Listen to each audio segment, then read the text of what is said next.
Olivia Natania, anak Nia Daniati ditetapkan sebagai tersangka kasus dugaan penipuan, penggelapan, dan pemalsuan surat pendaftaran CPNS.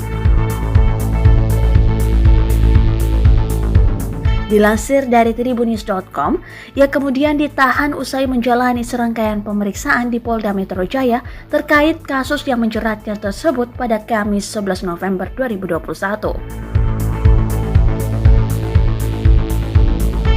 Kuasa hukum Olivia Natania, Yusuf Titali, mengatakan bahwa kliennya menerima 46 pertanyaan dari penyidik selama 11 jam diperiksa. Setelah semua dinyatakan lengkap, Oi resmi ditahan selama 20 hari ke depan, kata Yusuf Titali. Yusuf tak menampik wanita yang akrab disapa Oi itu sangat terpukul harus masuk ke dalam penjara atas dugaan kasus penipuan, penggelapan, dan pemalsuan surat pendaftaran CPNS.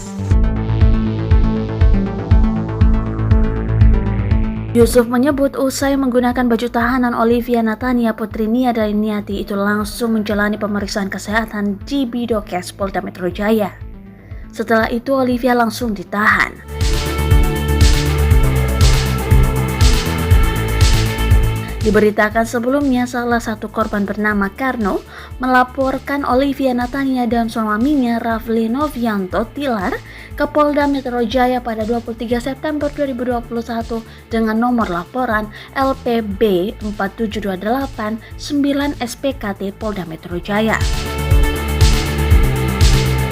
Dalam kasus tersebut, Olivia Natania dijerat dengan pasal 372, pasal 378 junto 263 KUHP dengan ancaman hukuman 4 tahun kurungan penjara.